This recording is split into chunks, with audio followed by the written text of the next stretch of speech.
여러분, 지금 당장 스마트폰을 켜서 뉴스 속보를 확인하셨습니까? 2026년 1월 3일 새벽 전 세계가 뒤집힐 만한 사건이 터졌습니다. 영화에서나 보던 일이 현실이 되었습니다.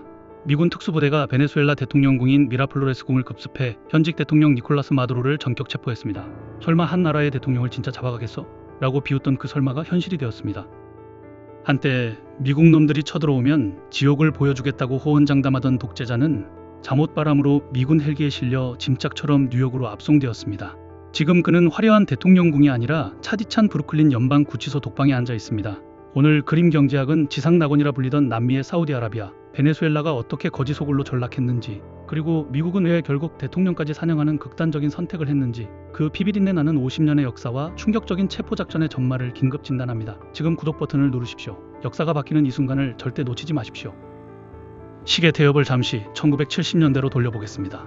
베네수엘라는 원래 이런 나라가 아니었습니다. 당시 베네수엘라는 그야말로 돈이 썩어나는 나라였습니다. 땅만 파면 검은 황금, 석유가 콸콸 쏟아져 나왔으니까요. 여러분, 콩코드 여객기 아십니까? 파리와 뉴욕을 오가던 전설의 초음속 여객기 말입니다. 당시 프랑스 파리에서 베네수엘라 카라카스로 콩코드가 직항으로 다녔습니다. 이게 뭘 의미하냐고요? 베네수엘라 사람들이 주말이면 파리로 날아가서 루이비통을 쓸어 담고 돌아왔다는 뜻입니다.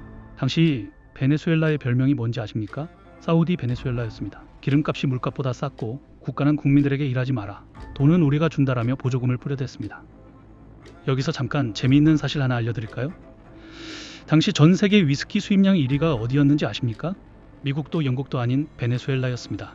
사람들은 물 대신 조니 워커를 마셨고 미스 유니버스를 가장 많이 배출한 나라답게 미녀와 파티가 끊이지 않았습니다. 40대 경제학 교수였던 마테오 씨도 그중 하나였습니다. 그는 주말이면 마이애미 별장에서 골프를 쳤습니다. 그는 믿었습니다. 이 축제가 영원할 것이라고요. 신이 내린 선물, 석유가 마르지 않는 한 우리는 영원히 부자일 것이라고요. 하지만 그건 축복이 아니라 저주였습니다. 전문 용어로 네덜란드 병이라고 하죠. 석유로 돈을 너무 쉽게 버니까 아무도 땀 흘려 농사를 짓지 않았습니다. 아무도 공장에서 물건을 만들지 않았습니다. 모든 생필품을 수입해서 썼습니다.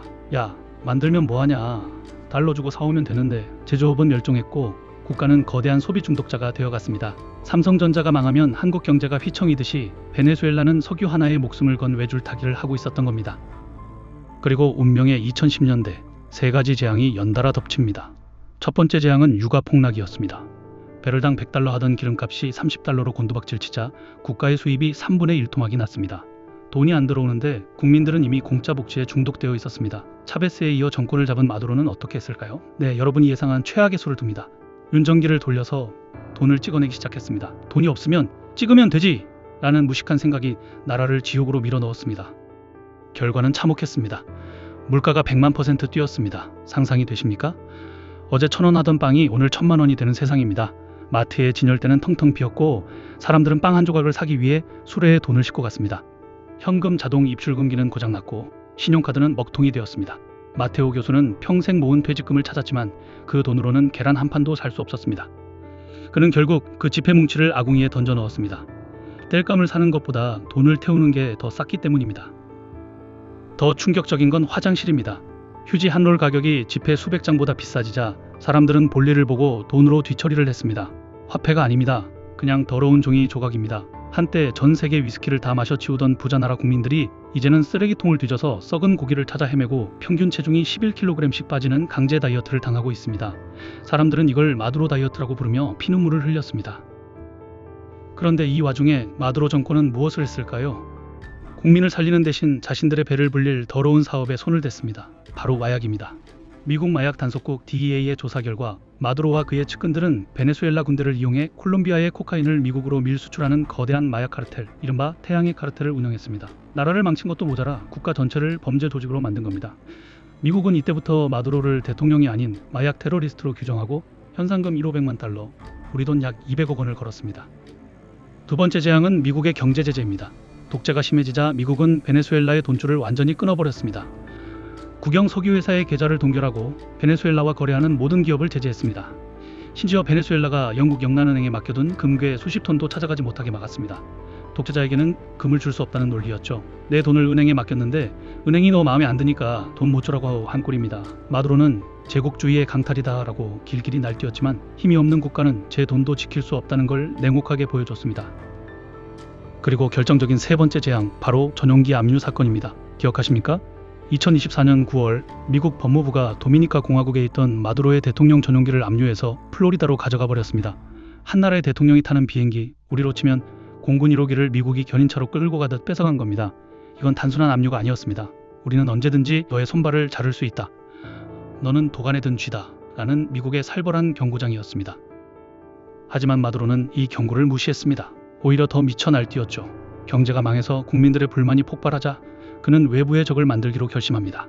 바로 옆나라 가이아나의 땅 에세키보를 뺏겠다며 전쟁 분위기를 조성한 겁니다. 가이아나 앞바다에서 엄청난 유전이 발견되자 배가 아팠던 것도 있었겠죠. 국민들은 굶어 죽는데 국가는 미사일을 사고 탱크를 굴렸습니다. 트럼프가 재집권한 미국은 더 이상 참지 않았습니다. 선을 넘었다고 판단한 겁니다.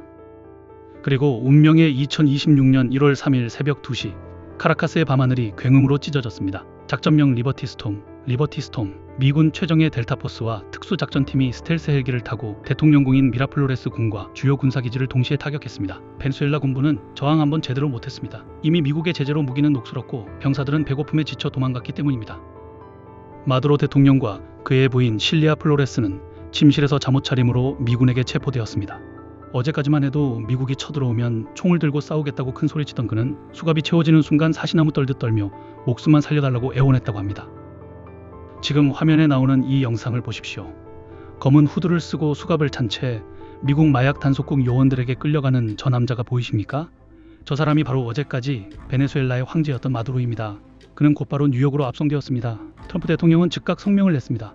독재자는 제거되었다. 정의가 실현되었다. 이제 베네수엘라는 자유를 되찾을 것이다.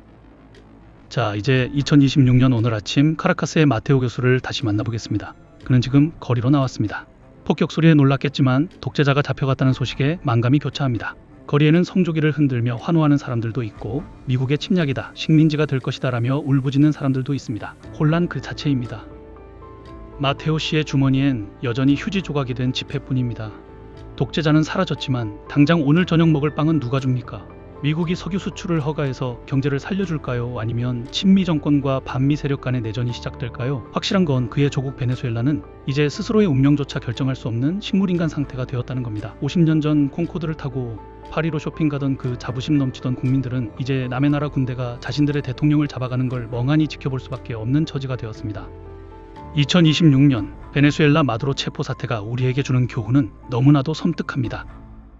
첫째, 달콤한 복지를 경계하십시오. 일하지 않아도 국가는 책임져 준다는 달콤한 거짓말. 그 거짓말이 석유라는 마약과 만났을 때 국가는 뇌사 상태에 빠졌습니다. 공짜 점심은 없습니다. 누군가는 반드시 그 대가를 치러야 합니다. 둘째, 자원의 저주를 기억하십시오. 산업 구조를 다변화하지 않고 오로지 하나에만 의존하는 경제는 그 하나가 무너지는 순간 지옥으로 변합니다.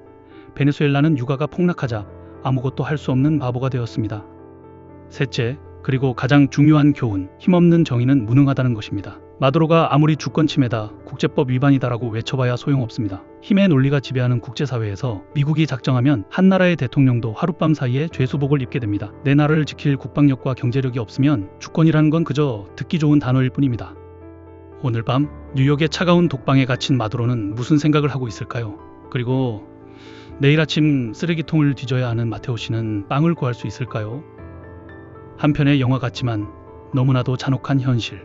오늘 그림 경제학이 전해드린 이 긴급 속보가 여러분께 단순한 흥미가 아닌 묵직한 경고로 남기를 바랍니다. 영원한 부자 나라도 영원한 안전 자산도 없습니다. 오직 깨어있는 정신만이 우리의 밥그릇을 지킬 수 있습니다. 오늘 이야기가 충격적이셨다면 좋아요를 눌러 이 역사의 현장을 널리 알려주십시오.